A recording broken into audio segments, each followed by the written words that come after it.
Përshëndetje zonja dhe zotrin, do të jemi së bashku në edicionin qendror të lajmeve këtu në ekranin e kanalit 7, ku ndër të tjera do të ndiqni. Përfaqësuesja e politikës së jashtme të Bashkimit Evropian Kaja Kallas deklaron në Tiranë objektivi për anëtarësimin e Shqipërisë brenda 2030-s është realist. Qeveria shqiptare ka marrë nga Bashkimi Evropian një grant prej 60.5 milion eurosh për rrugën Durrës-Rogozhin. Projekti parashikon që trenat të lëvizin me shpejtësi 120 km/h. Dëbora e rënë gjatë 2 ditëve të fundit në juglindje dhe ulja e temperaturave ka shkaktuar dëme në bujqësi. Më të prekura, sipas specialistëve, janë sipërfaqet e kultivuara me drur frutor, kumbull dhe qershi. Mbrëmjen e të hënës u eliminua konkurrenti i parë nga Fermavi, publiku largoi nga gara Silvana Bushati, ndërkohë dy hyrje të reja ju bashkuan formatin.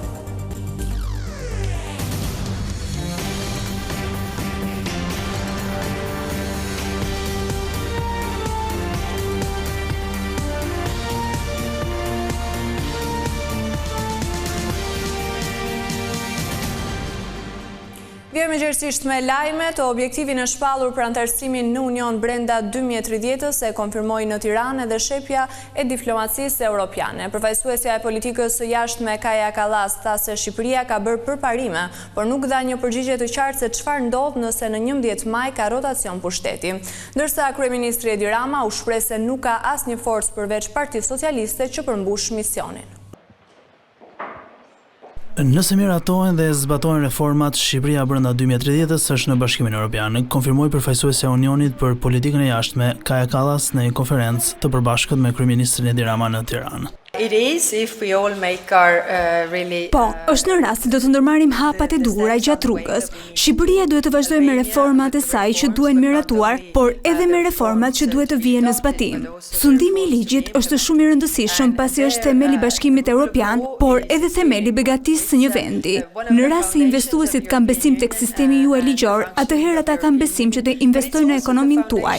Kështu që kjo është edhe për të mirën e Shqipërisë. Është objektiv realist në rast se bën detyrat e shtëpisë. Në të njëjtën linjë qëndroi edhe kryeministri Edi Rama, sipas të cilit garancinë e jep rezultati 11 majit. Ne kemi, siç e përmendi dhe Kaja më parë, një plan të dakordsuar me Bashkimin Evropian për të mbyllur negociatat në 2027. Ajo që ne parashohim është një periudhë 2 vjeçare ratifikimesh për të qenë realist, që konkludon me 2030-ën në tryezën e Bashkimit Evropian.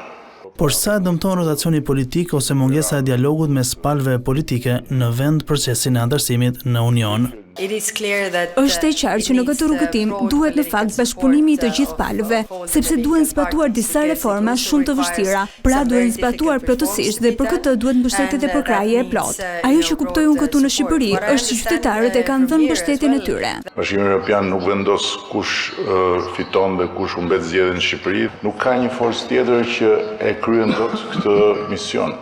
Sa i takon ecurisë së reformës në drejtësi, diplomatia konsideroi të rëndësishme për sundimin e ligjit. Jo vetëm që të filloj procesin apo proceset, por edhe që të arrijë në vendime të gjykatave dhe kjo është çështje shumë e rëndësishme edhe për qytetarët që të shikojnë që të gjithë po e marrin seriozisht luftën kundër korrupsionit. Paratë e tatim paguesve të shihet që po shkojnë aty ku duhet të shkojnë. Rama mbylli fjalën duke krahasuar anëtarësimin në BE me martesën. Dhe si një njeri që mund të flasë për martesën me shumë kompetencë, për të them që në fund të ditës nuk ka më mirë se martesën, kur është e duhura. Gjatë vizitës në Tiranë, diplomatia e lartë e Bashkimit Evropian zhvilloi takim me presidentin Bayram Begaj dhe ministrin e jashtëm Igli Hasani.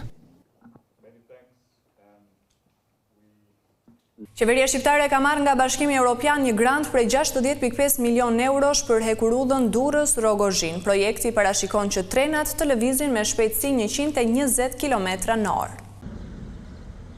Pas projekti Durrës-Tiranë-Rinas dhe Vor-Hani Hotit, një tjetër vepër infrastrukturore e rëndësishme ka siguruar financimin. Linja hekurudhore Durrës-Rogozhin, pjesë e korridorit të 8, u zyrtarizua këtë të martë me firmosjen e marrëveshjes financiare mes qeverisë shqiptare dhe Bankës Evropiane të Investimeve për një grant me vlerën 60.5 milion euro. Duke nisur kështu një rrugtim i cili do të bashkohet dhe do të ndërlidhet edhe me hapat e tjerë që kemi hedhur për korridorin e 8, siç është autostrada apo edhe autostrada energjetike që lidh Shqipërinë me Maqedoninë e Veriut. Të gjithë këto komponentë po plotësojnë një puzzle të madh të transportit ekurudhor. Ky projekt parashikon riabilitimin e plotë e ekurudhës Durrës-Rogozhin, 34 kilometra të gjatë. Shpejtësia e lëvizjes do të jetë 120 km/h, ndërsa kostoja totale do të ka vlerën e 120.5 milion eurove, ku përveç grantit, pjesa tjetër do të jetë hua nga dy institucionet financiare, Bersh dhe BEI. Ministria Belinda Balluku njoftoi gjithashtu se së shpejti në Shkodër do të prezantohet dhe projekti final për linjën Durrës-Prishtinë. Ne do të kemi edhe një prezantim të projektit kombëtar, një projekt me interes shumë të madh për zhvillimin ekonomik të Shqipërisë dhe të Kosovës. Bëhet fjalë për ekurudhën e kombit, e cila do të prezantohet në Shkodër, aty ku do të jetë destinacioni nga Shkodra për në Gjakov. Viti 2025 do të shënojë dhe fillimin e punimeve për një tjetër vepër infrastrukturore për linjën hekurudhore Vor-Hani-Hotit. Opozita i quajti jo realiste deklaratat e kryeministrit Rama për antarësimin në Bashkimin Evropian brenda vitit 2030. Kreu demokrat Berisha tha se shefja e politikës së jashtme të Unionit, Kaja Kallas, bëri të qartë se ky proces bazohet vetëm në reforma.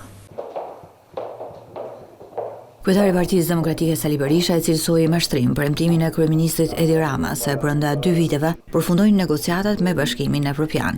Gjatë një konferencë me gazetarët, Berisha komentoi daljen për mediat të kryeministrit Rama së bashku me zëvendës presidenten e Komisionit Evropian, duke theksuar se përfaqësuesja e lartë e politikës së jashtme të BE-s nuk bëri asnjë premtim për datën kur Shqipëria do të bëhet anëtare e Bashkimit Evropian.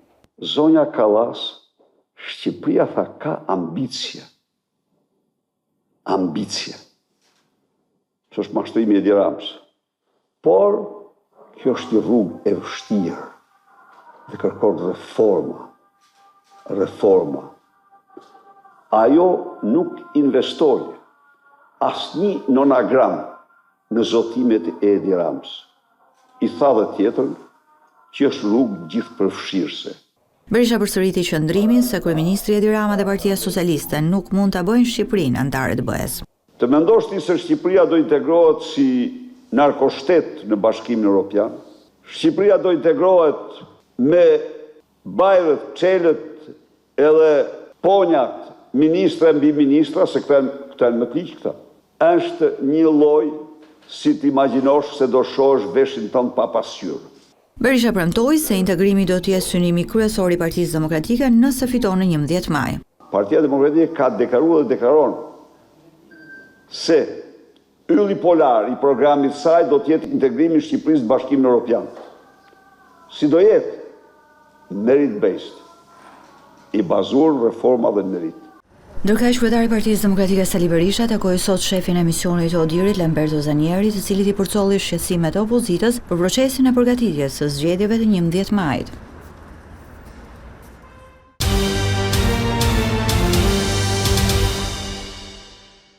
Të pandeurit e dosjes Plumbi Art janë përplasur edhe këtë të martë gjatë dëshmive të dhëna në gjykat. Sipas tyre, deklaratat e Nuredin Dumanit janë të mbushura me fakte të pavërteta dhe me trillime.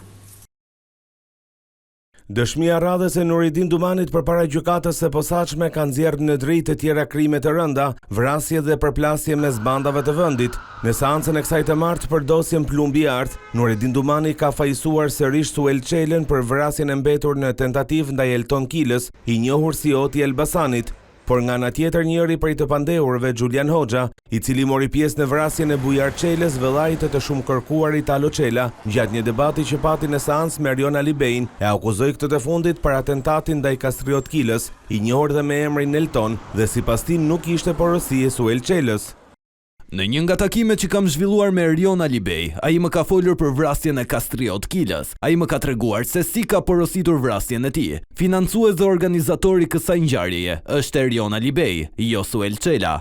Me te Arion Alibej shtoi se do të niste rrëfimet mes të cilave do të jetë edhe për Suel Çelën dhe jo vetëm. Doja të sugjeroja që media të bëjnë durim, sepse pasi të mbarojë Nuredin Dumani dëshminë e tij, unë do të flas për gjithçka. Nga deklarimet e mia kam për të dëgjuar mediat për gjithë Suel Çelat. Unë do t'i them të gjitha. Janë thënë shumë të pavërteta dhe trillime. Sugjeroj mediat mos nxitohen derisa të japim edhe ne deklarimet tona. Ndërkohë Nuredin Dumani u pyet nga avokatët për njohjen dhe marrëdhënien që kishte me Henrik Hoxhain, të cilin e kishte njohur në vitin 2019 në ditëlinjën e Festim Qolit. Por ngjarjet që jam përfshirë i kam treguar Henrikut, ashtu siç më ka treguar edhe ai mua. I kam treguar për vrasjen e Fatmira Dedës. Nuk më kujtohen të tjerat. Gjatë kohës që flisja me Henrikun, nuk kishim kohë të flisnim për muhabete të vjetra, sepse ishim të ngarkuar në atë moment. Ndër të tjera Dumani shtoi se disa ngjarje të tjera nuk ja kishte treguar Henrik Hoxhës, pasi sipas tij ishte përdorues droge dhe i pabesueshëm në shumë raste. Dëbora e rënë gjatë 2 ditëve të fundit në juglindje dhe ulja e temperaturave ka shkaktuar dëme në bujqësi. Më të prekura sipas specialistëve janë sipërfaqet e kultivuara me drur frutor, kumbull dhe qershi. Rreshtit e dendurat të Dëborës gjatë 24 orëve të fundit kanë rënduar ndjeshëm situatën në sektorin e bujqësisë, veçanërisht në zonat me dru frutor. Sipas specialistit të bujqësisë Arben Hysolli, dëmet më të mëdha janë evidentuar te qershit dhe kumbullat, të cilat ndodhen aktualisht në fazën e ndjeshme të zhvillimit. Kulturat bërthamore janë më të rrezikuara në situatën që na ka shoqëruar kjo situatë me Dëborë dhe me ngrica. Sikur se thotë edhe juve, ka kaluar në zonat veçanta -4 deri në -7 gradë Celsius në minus. Rreshtet e papritura në këtë periudhë të pranverës përbën një goditje serioze për fermerët, të cilët kishin shpresuar për një prodhim të mirë këtë vit. Rreth 48-72 orë për të përcaktuar një shkallë dëmi real në këto kultura. Por besoj se dëmtimi do të jetë serioz. Specialistët e bujqësisë apelojnë për vëmendje të shtuar nga institucionet dhe për mbështetje ndaj fermerëve të prekur, pasi humbjet parashikohen të jenë të mëdha. Komuniteti rom përballet ende me sfida të forta sa i takon integrimit në shoqëri. Shumë nga pjesëtarët e tij jetojnë në kushte të vështira ekonomike dhe nuk kujdesen për arsimimin e fëmijëve. 8 prilli njihet si dita ndërkombëtare e romëve, gjithmonë diskutohet zhvillimi i tyre ekonomik e arsimor, por në qytetin e Korçës, realiteti është krejt i kundërt. Gurali e lumturie Nazifi jetojnë në këtë gjendje në një kasolle. E vetmja mënyrë jetese e tyre është të grumbullojnë metale në mbeturina, që më pas i shesin për të siguruar bukën e gojës. Me thëtë, ku të vëmë? Ate kemi ndonjë lekë, vlejmë ndonjë ashtu, pa përkraje jemi, pa ndim ekonomike. Kush bëhet merak për ne ishte vitën të mëjë? Kujt i bjerada për ne? Shumë e vështirë është, shumë e vështirë të sëmur jemi, shumë të sëmur. Ja, unë isha tash i dola në një vend edhe nuk jam shumë me probleme nga më dhem shtylla korrizore. Punonim në plera, tash i ikëm plera, s'ka plera, tash ja del burri në për kazan. Edhe të rinjtë e komunitetit rom tregojnë vështirësinë e të jetuarit në një lagje të tillë, ku asnjëherë nuk ka patur investime. Shumë e vështirë. Është një jetë që nuk jetojmë dot këtu. Me plerave, me çfarë them nuk është shumë gjë e vështirë. E kura plasmasë çfarë të dalin.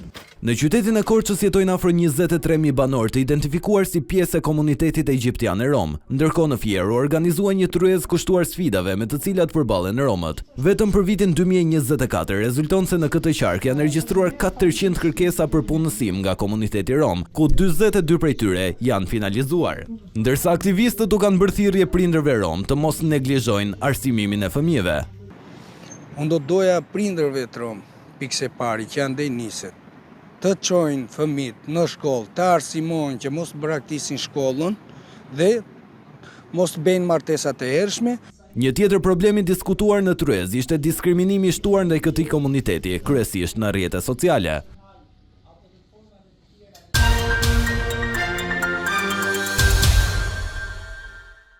Silvana Bushati ishte e para që la fermën VIP pas një televotimi kokë më kokë me një tjetër fermere. Ndërkohë, mbrëmjen e të hënës hynë 2 konkurrent të rinj që pritet të dhurojnë më shumë dinamika. Spektakli dhuroi emocione në ekranin e Vision Plus, ku njëri nga fermerët u surprizua nga letra e të birit. Ferma VIP 2 në natën e 3 të Prime-it përçoi përmes ekranit të Vision Plus dhe 2 kanaleve të dedikuara të platformës Stream të gjithë magjinë e një formati të pakrahasueshëm. Fjalët që kanë fuqi, ato frymëzojnë, krijojnë diskutimet dinamike, eliminimet, hyrjet e reja, histori emocionuese, por edhe surprizat nuk munguan në këtë mbrëmje të gjatë në moderimin e Luana Vjollcës. Fermerja që le garën është Silvana. Silvana Bushati ishte eliminuara e parë e këtij edicioni të dytë, e cila pas një përballje me Alba Pollozhani në bazë të votave të publikut, u largua nga ferma VIP. Një rrugëtim i bukur ndonse i shkurtër ky për fermeren që në javën e parë dhuroi shumë. Sa kaq në krye të punëve deri të premten e eliminuara e mbrëmjes e Moroja Nduelin, i cili do të mbaj edhe postin e kryefermerit ditët në vijim. Kryefermeri i ri gjatë këtyre ditëve do të mund të organizojë punët në fermë, teksa do të shijojë edhe përfitimet në dhomën e njëshit së bashku me Erandin, të zgjedhur si shoqëruesin e tij. Por mbrëmja vijoi gjatë, dy hyrje të reja befasuan jo vetëm banorët, por edhe publikun. Unë jam Danela Shima, vi nga Elbasani, jam 27 vjeç. Gani Gërmia dhe Danela Shima janë dy fermerët e rinj që u bën pjesë e ferma VIP. Nisar Dërmoku dhe Morin, Gania pa dokumenta. Ishte sfida e së hënës mbrëma ajo që përcaktoi fatin e fermerëve për buxhetin e javës. 75% e buxhetit. Ndërkohë zhvillimet kryesore në fermë morën vëmendje për të qartësuar qëndrimet e secilës palë, si dhe marrëdhëniet e flirtet që hapen her pas here. Të të vi turp, të të vi, kaq. Limi dhe Ester ishin dy prej konkurrentëve që u diskutuan për raportin e krijuar mes tyre në vetëm një javë. Marrëdhënia kjo që nisi si një pëlqim nga ana e Limit, teksa nga Plevica sqaroi se ka një mërzitje me aktoren, si dhe shprehu shenja xhelozie nga marrëdhënia e saj me Yllin. Babi, unë jam shumë krenar me ty, thot. Ditë natë lutem Zotit të fitosh çmimin e madh. Nga ana tjetër, surpriza për Big Bastën solli një atmosferë të jashtëzakonshme në fermën VIP. Djali i tij Lian e surprizoi këngëtarin duke dërguar një letër në fermë, një simfoni emocionesh dhe përjetimesh që mbërriti fill në zemër të audiencës, por edhe fermerëve. Deri në prajmin e radhës, të gjithë konkurrentët gjenden sërish në një televotim për më të preferuarin. Votim ky që do t'i jap automatikisht imunitet në javën e ardhshme fermerit që do të rëmbejë më së shumti simpatinë e publikut. Sepse në këtë momente hapim zyrtarisht televotimin. Por, për të mos humbur asnjë moment nga ferma e VIP-ave në Shqipëri, zhvillimet e fundit si dhe surprizat e shumta mund t'i ndiqni 24 orë përmes dy kanaleve të dedikuara të platformës String, si dhe për mbledhje ditore në orën 17 në ekranin e Vision Plus. Ishte gjithçka për edicionin e lajmeve, unë ju falenderoj për vëmendjen, bashkë më pafshim.